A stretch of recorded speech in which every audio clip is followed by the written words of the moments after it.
इज़्ज़त जुर्अतो हिम्मत का है इज़हार, सीधी बात रिवायात सहाफ़त का अलम बरदार, सीधी बात।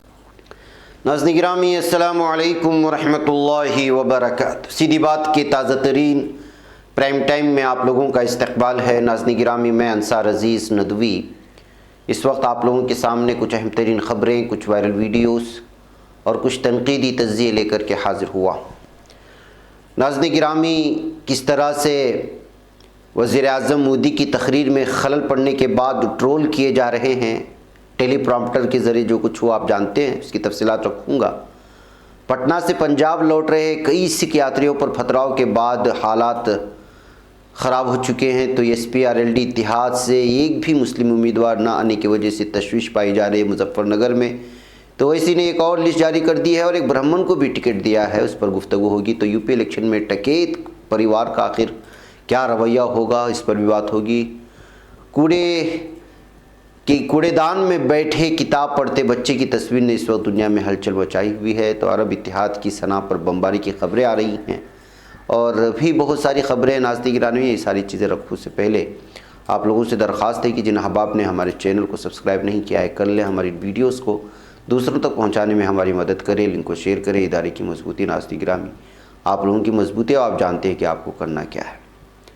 नाज़रीन गिरामी, आइए जो आज सुबह से टेलीप्रॉम्प्टर को लेकर के PM मोदी का जो खिताब हुआ और उसमें जो रुकावटें आईं, उसके बाद से लगातार ट्रोल किया जा रहा है और तनकीदी तज़्ज़िया है। यहाँ तक कि राहुल गांधी भी इसको लेकर के जो है निशाना साधा है। वज़ीर-ए-आज़म नरेंद्र मोदी ने पीर के रोज़ वर्ल्ड इकोनॉमिक फोरम के दावोस एजेंडा समिट में शिरकत की। इस छोटी कॉन्फ्रेंस में PM मोदी के खिताब का क्लिप शेयर करते हुए कांग्रेस ने उन पर तंज किया है। इसके अलावा राहुल गांधी ने वज़ीर-ए-आज़म मोदी को निशाना भी साधा है। कोरोना के दौर में वज़ीर-ए-आज़म मोदी ने इस समिट में वीडियो कॉन्फ्रेंसिंग के ज़रिए शिरकत की थी। जिस क्लिप को शेयर किया जा रहा है उसमें अपने खिताब के दौरान बोलना बंद कर देते हैं। उस पर कांग्रेस पार्टी और राहुल गांधी ने निशाना लगाया है। इल्ज़ाम है कि टेलीप्रॉम्प्टर की रुकने की वजह से वज़ीर-ए-आज़म मोदी ने अपनी तकरीर रोक दी थी। दूसरी तरफ BJP लीडरों की तरफ से जवाब दिया गया कि दिल्ली BJP के तर्जुमान तेजेंद्र पाल सिंह बग्गा ने कहा कि वर्ल्ड इकोनॉमिक फोरम की तरफ से टेक्निकी खराबी आई थी, जिसकी वजह से वज़ीर-ए-आज़म मोदी ने तकरीर रोक दी है। लेकिन वीडियोस को देखने के बाद ऐसा कुछ समझ में नहीं आता है। बल्कि पहले आप जो इस वक्त पूरी तरह से वायरल हो रही है इस वीडियो को आप देख लें थोड़ा बहुत, इसके बाद आगे बढ़ें। इस बुके में है हम भारतीयों का टेम्परामेंट, हम भारतीयों का टैलेंट। जिस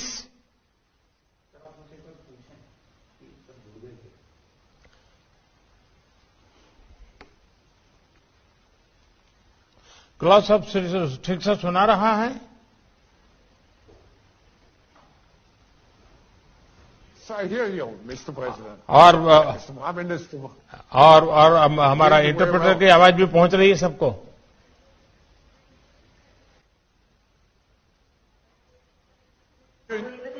We hear you very well and नाज़रीन गिरामी, कुछ ऐसी वीडियोस भी मंजर आम पर आई हैं जिनमें दिखाया गया कि खराबी टेलीप्रॉम्प्टर्स में नहीं थी, बल्कि मैनेजिंग टीम ने वज़ीर-ए-आज़म को रुकने और पूछने को कहा था कि सब उनकी आवाज़ सुन पा रहे हैं या नहीं, जैसा कि वीडियो में देखने को मिलता है। वज़ीर-ए-आज़म नरेंद्र मोदी ने वर्ल्ड इकोनॉमिक फोरम के इस एजेंडा समिट में सरमायाकारों को राग़िब करने की कोशिश की थी। उन्होंने अपने दौर में मुल्क में होने वाली 10 बड़ी तब्दीलियों को भी शुमार किया था। कहा कि अब मुश्किल वक्त ख़त्म हो चुका है। बहरकैफ नाज़रीन गिरामी, इस तरह जो है टेलीप्रॉम्प्टर को देखते देखते, और वर्ल्ड इकोनॉमिक फोरम था, इसमें आलमी रहनुमा मौजूद थे। ऐसे हालात में इस टेक्निकी प्रॉब्लम की वजह से भारत के बदनाम होने और भारत को आलमी सतह पर जो है पूरी तरह बेइज्जत करने का इल्ज़ाम लगाते हुए इस वक्त ट्रोल किया जा रहा है। अलग अलग तनकीदी तज़्ज़िये हो रहे हैं और आप तो जानते हैं कि सोशल मीडिया किसी को छोड़ता नहीं है। आइए नाज़रीन गिरामी, अब आपको मैं ले चलूँ कि किस तरह से पटना से पंजाब लौट रहे सिख यात्रियों पर हमले की खबरें आ रही हैं। जी हाँ, 17 जनवरी की सुबह शिरोमणि अकाली दल के सदस्य सुखबीर सिंह बादल ने एक ट्वीट किया। ट्वीट के मुताबिक बिहार में एक हुजूम ने सिख यात्रियों के ग्रुप पर पथराव किया। इस ट्वीट में सुखबीर सिंह बादल ने बिहार के वज़ीर आला से इस मामले की जांच करने और कसूरवारों पर कार्रवाई की अपील की है। इस मामले में पैरो के डीएसपी राहुल कुमार सिंह ने बीबीसी को बताया कि इस वाक़े में 6 अक़ीदतमंद ज़ख्मी हुए थे। सभी को चरपुखरी सीएससी कम्युनिटी हेल्थ सेंटर में इब्तिदाई तिब्बी इमदाद की गई है और उन्हें उनकी मर्ज़ी से फारिग भी कर दिया गया है। 16 जनवरी की शाम को 7 बजे ये तमाम अक़ीदतमंद अपने आबाई ज़िला पंजाब चले गए हैं। उन्होंने कहा कि इस मामले में 11 नामजद और 10 से 15 नामालूम लोगों के खिलाफ एफआईआर दर्ज की गई है। अब तक 4 लोगों को गिरफ्तार भी किया गया है। नाज़रीन गिरामी, ये वाक़या बिहार के भोजपुर जिले के चरपुखरी थाना इलाके में पेश आया था। सारा मामला चंदे से मुताल्लिक़ है। आरसा साराम स्टेट हाईवे के पास ध्यानी टोला नाम की जगह पर लक्ष्मी नारायण हनुमान प्रतिष्ठा यज्ञ का इनेकाद किया जाना था। 18 से 25 जनवरी के दरमियान मुनक़िद होने इस यज्ञ के लिए गुज़श्ता 20 दिनों से चंदा लिया जा रहा था। मकामी सहाफ़ी कृष्णा कुमार का मानना है कि वाक़या 16 जनवरी की दोपहर 1 बजे के करीब पेश आया, जब सिख अक़ीदतमंदों ने चरपुखरी थाने के इलाके के करीब चंदा देने से इनकार कर दिया।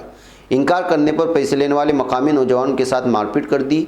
दीगर ज़बान के सबब मामला ज़्यादा बिगड़ गया और फिर जो है सिर्फ चंदा न होने की वजह से इन सिख भाइयों को जो है निशाना बनाने की कोशिश हुई, जो अब ये खबर जो है पूरी तरह सुर्खियों में आई हुई है। नाज़रीन गिरामी, आइए अब बात करते हैं समाजवादी पार्टी और राष्ट्रीय लोकदल के दरमियान इत्तेहाद के बाद सभी की नज़रें सियासी तौर से यूपी के हसास सीट में से एक मुजफ्फरनगर पर जमी थी, लेकिन इत्तेहाद की जानिब से मुजफ्फरनगर में एक भी मुस्लिम उम्मीदवार न उतारे जाने से अक़लियती बरादरी में आदमी इत्मीनान का एहसास पैदा हो सकता है। एसपी और आईएलडी ने 5 सीटों पर गैर मुस्लिम उम्मीदवार खड़े करने का फैसला किया है। मुजफ्फरनगर ज़िला, जिसमें तकरीबन 38% मुस्लिम वोटर्स हैं, इसमें 6 असेंबली सीटें हैं। इत्तेहाद ने इनमें से किसी भी सीट पर कोई मुस्लिम उम्मीदवार खड़ा नहीं किया। मकामी लीडर फैजुल सफ़ई ने कहा कि मुस्लिम लीडरों को टिकट न देने से समाजवादी पार्टी को बड़ा नुकसान होगा। एमआईएम और बीएसपी के मुस्लिम उम्मीदवारों को फ़ायदा हो सकता है। ताहम कुछ लीडरों का ख्याल है कि यहाँ मसला फ़िरक़ापरस्त ताकतों से लड़ने का है। समाजवादी पार्टी के साबिक़ लीडर और साबिक़ एमपी अमीर आलम ने कहा कि मसला ये नहीं कि मुस्लिम उम्मीदवार दिया गया या नहीं, मसला ये है कि फ़िरक़ापरस्त ताकतों को कैसे शिकस्त दी जाए। हालांकि गुज़श्ता इंतखाबात की बात करें तो मुस्लिम उम्मीदवारों की मौजूदगी तो थी, लेकिन बीजेपी की तमाम 6 सीटों पर जीतने की वजह से कोई भी मुस्लिम उम्मीदवार नहीं जीत सका था। साल 2002 के असेंबली इंतखाबात में भी ऐसी सूरत हाल रही। तब बीजेपी आरएलडी का इत्तेहाद था। इस इलेक्शन में आरएलडी ने 3, बीजेपी ने 1, बीएसपी ने 3 और एसपी ने 2 सीटें जीती थी। तब कोई मुस्लिम ज़िला से एमएलए नहीं बन पाया था, लेकिन इस बार भी मुसलमानों को इग्नोर करने की वजह से पूरी तरह से जो है असुद्दीन ओवैसी के यहाँ पर मुसलमानों में बिलखुसूस उम्मीदवार मजबूत हो सकते हैं। इस तरह के अलग अलग तबसरे इस वक्त सामने आ रहे हैं।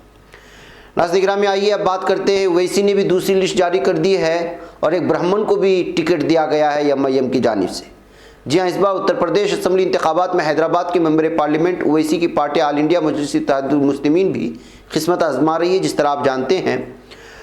इसके ओवैसी ने कहा है कि हमने आने वाले यूपी असम्बली इंतखाबात के लिए 100 सीटों पर मुकाबला करने की तैयारी मुकम्मल कर ली है। यानी कि आप जानते हैं कि जितने मशवरे असदुद्दीन ओवैसी को दिए जा रहे थे, उन्होंने किसी की बात नहीं मानी है और अपनी ही सियासी जो है मनसूबाबंदी कर रहे हैं। बहरकैफ जो कुछ भी हुआ, उनके यहाँ आने को और तो तनकीदें हुई, उनको जो मशवरे दिए गए उलमाए किराम से, और जिस तरह ये सारी चीज़ें आप लोगों के सामने हैं, लेकिन इसके बावजूद वो नहीं माने हैं और 100 सीट पर पूरी तरह से अपने उम्मीदवारों को उतार रहे हैं, जिसकी वजह से भी इस वक्त असदुद्दीन ओवैसी बहुत सारे जगहों पर तनकीद के जद में है। बहरकैफ अलग मामला है। आइए दूसरी फहरिस्त में शामिल उम्मीदवारों को देख लेते हैं। दूसरी फहरिस्त में पंडित मनमोहन झा साहबाबाद गाज़ियाबाद से, इंतज़ार अंसारी मुजफ्फरनगर से और ताहिर अंसारी चिरतवाल मुजफ्फरनगर से, तालिब सिद्दीकी भोजपुर फर्रुखाबाद से, सादिक अली झांसी सदर, शेर अफगान रोदोली अयोध्या से, तौफीक बरदान बेथरी चैनपुर बरेली से, डॉक्टर अब्दुल मन्नान उथरोली बलरामपुर से, इन तमाम लोगों को उम्मीदवार बनाया गया है। वहीं पहली फहरिस्त में सिर्फ मुस्लिम उम्मीदवार को मैदान में उतारा है, जबकि इस दूसरी फहरिस्त में 7 मुस्लिम उम्मीदवारों को मौका दिया गया है। बहरकैफ नाज़रीन गिरामी, अब ये दूसरी लिस्ट भी सामने आ गई है। अब देखना है कि और मज़ीद कितने नाम आते हैं, लेकिन पूरे 100 सीटों पर उतारने को लेकर के अब बहुत ज़्यादा तनकीद शुरू हो चुके हैं असदुद्दीन ओवैसी पर, ये कहते हुए कि उलमा मशवरा दे रहे हैं, लेकिन इसके बावजूद वो उस पर अमल नहीं कर रहे हैं। बहरकैफ नाज़रीन गिरामी, यूपी इलेक्शन में टकेत परिवार का रवैया भी इस वक्त पुरअसरार नज़र आ रहा है। जी हाँ, दरअसल भारतीय किसान यूनियन के लीडर नरेश टकेत और राकेश टकेत 3 ज़रई कवानीन को लेकर मरकज़ी हुकूमत पर हमलावर थे। ताहम पीएम मोदी के ज़रिए कवानीन की वापसी के बाद तस्वीर बदलती नज़र आ रही है। आपको बता दें कि इससे पहले नरेश टकेत ने एसपी आरएलडी इत्तेहाद के उम्मीदवार की हिमायत करने की अपील की थी। ताहम इस अपील के 24 घंटे के अंदर ही भारतीय किसान यूनियन के कौमी सदर नसीर टिकैत ने यूटर्न लिया। उन्होंने कहा कि हम इलेक्शन में किसी को सपोर्ट नहीं कर रहे। ऐसे में अब संजीव बालियान से मुलाकात की बात कयास आरैयां की जा रही हैं कि यूपी असम्बली इंतखाबात में टिकैत परिवार किसके साथ जाएगा।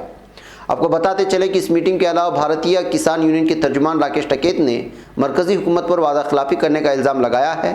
उन्होंने कहा कि संयुक्त मोर्चा के तहत हमारा प्रोग्राम आइंदा 31 तारीख को होगा, जिसमें हम हुकूमत के वादों की अदम तकमील पर बात करेंगे।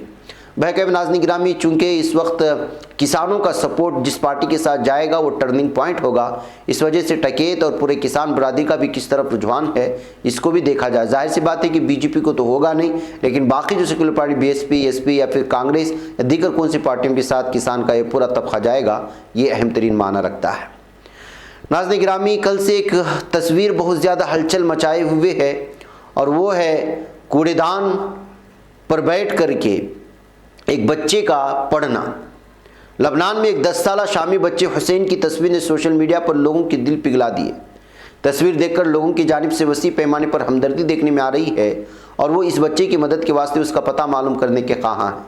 तस्वीर में बच्चा हुसैन कचरे के एक ड्रम में बैठा नजर आ रहा है। उसके हाथों में किताब उसने कचरे से ही निकाली थी। हुसैन की तस्वीर एक नौजवान लबनानी इंजीनियर यूनिवर्सिटी प्रोफेसर रोडर्क मेगामिस ने अपने कैमरे में महफूज कर ली। रोडर्क ने हुसैन को बेरूत में अपने दफ्तर के नज़दीक देखा तो उसने उस मंजर की तस्वीर ले ली। रोडर्क ने बताया कि उसने हुसैन को 7 मिनट से ज़्यादा वक्त तक पूरे शगफ और प्यार के साथ किताब के सफ़हात पलटते हुए देखा। ख्याल रहे कि ये किताब बच्चों के लिए नहीं थी। रोडर्क के साथ बात से हुसैन को जो हालात सामने आए उनके मुताबिक वो बहुत ज़हीन बच्चा है, उसे पढ़ाई पसंद है, वो सुबह के वक्त स्कूल जाता है। दोपहर के बाद हुसैन खुर्दा अशिया जमा करने का काम करता है ताकि अपने बीमार बाप और 4 बहनों की मदद कर सके। रोडर्क के मुताबिक सोसाइटी के साथ मिलकर हुसैन उसके घराने की मदद के वास्ते मतलूब माली रकम जमा करने पर काम कर रहा है, इस शर्त के साथ कि हुसैन दोबारा से खुर्दा अशिया जमा करने का काम नहीं करेगा और अपनी तालीम के लिए पूरी तरह फारिग हो जाएगा। रोडर्क के मुताबिक बहुत से लोगों ने हुसैन की मदद के तरीक़ेकार के हवाले से इस्तिफ़सार किया। सरकारी अंदाजे के मुताबिक लबनान में इस वक्त 15 लाख के करीब शामी पनाहगुज़ीनों की हालत में रह रहे हैं और उनकी हालत बद से बदतर है। इन लोगों ने जंग के हालात के सबब अपने मुल्क से कूच किया। इनमें तकरीबन 8.55 लाख अफराद सरकारी तौर पर पनाहगुज़ीनों की उमूर से मुताल्लिक़ अक़वाम मुत्तहिदा के हाई कमीशन के पास रजिस्टर हैं। ये तादाद लबनान की आबादी का 1/4 है, ये मानना है। तो नाज़रीन गिरामी, आप अंदाज़ा लगाएं कि किस तरह बच्चों को तालीम से जो है दूर किया जा रहा है, बिलखुसूस मुस्लिम ममालिक जहाँ पर जंगज़दा हालात हैं। नाज़रीन गिरामी, आइए मैं यूपी के एक और वीडियो आपको दिखाना चाहता हूं जो अलग अलग तबसरों के साथ वायरल हो रही है कि किस तरह सौदेबाजी होती है। हमने अपनी बेटी को खुश रखने के लिए जहेज देते हुए देखा है, लेकिन बेटी को ससुराल से लाने के लिए, उनके जुल्म सितम से बचाने के लिए 5 लाख रुपए देकर के वापस लाने की खबर शायद ही सुनी होगी। लेकिन इस वीडियो को जिसने शेयर किया है सोशल मीडिया में, वो यही दावा कर रहा है कि ये बेटी के सौदे की रकम है, देने वाला बाप है और लेने वाले ससुराल वाले। ये जहेज नहीं, बेटी के जाने के बाद होने वाले झगड़े की रकम है। तंग आकर घर वालों ने 5 लाख रुपए अदा कर दिए ताकि वो लोग उसकी बेटी का इस्तेहसाल ना करें, उस पर जुल्म सितम ना करें और वापस उसके घर भेजें। तो नाज़रीन गिरामी, माशरा कहाँ से कहाँ पहुँच रहा है। इस वीडियो को शेयर करने वाला किस इलाके की ये है, क्या है, कुछ तफसीलात नहीं बताई। अलबत्ता खुफिया तरीके से निकाले गए इस वीडियो को शेयर करके कहा कि ये बेटी के सौदे की रकम है, देने वाला बाप है और लेने वाले ससुराल। बहरकैफ नाज़रीन गिरामी, आइए एक और हिंदुत्व ठगों ने, हिंदुत्व दहशतगर्दों ने, हिंदुत्व गुंडों ने अपने फेसबुक पेज में एक वीडियो शेयर कर दी है जहां पर वो मज़ार को ढा रहे हैं। लैंड जिहाद के नाम पर झूठी और अफवाहें फैला करके जहाँ जहाँ मज़ार हैं इस वक्त हिंदुत्व के गुंडे उसको निशाना बनाने की कोशिश कर रहे हैं। लगातार इस पर तबसरे भी चल रहे हैं। कानूनी चाराजोई होने के लिए इन गुंडों के ख़िलाफ़ मामला दर्ज करके पूरी तरह से जो इनके ख़िलाफ़ कानूनी चाराजोई करने के लिए मुतालबे भी बढ़ रहे हैं, अपील भी हो रही है। लेकिन ये दिन ब दिन न सिर्फ इस तरह के जराइम में मुलव्वस हो रहे हैं, बल्कि उसकी वीडियोग्राफी करके अपने फेसबुक पेज में अलग अलग बैकग्राउंड के जो है भक्ति गाने लगा करके जो है लोगों को और बिलखुसूस हिंदू भाइयों को उकसाने की कोशिश कर रहे हैं।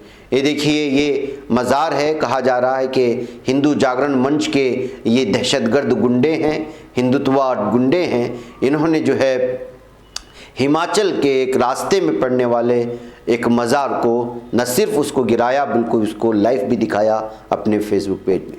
कहते हुए जो है देख सकते हैं एक्शन ऑन लैंड जिहाद का नाम गलत और अलग तरीके से पेश करके नफरत फैलाने की कोशिश हो रही है, जिसकी वजह से वीडियो बहुत ज़्यादा वायरल हो रही है। लोग सोशल मीडिया में शेयर करके बता रहे हैं कि आखिर भारत किस जानिब जा रहा है।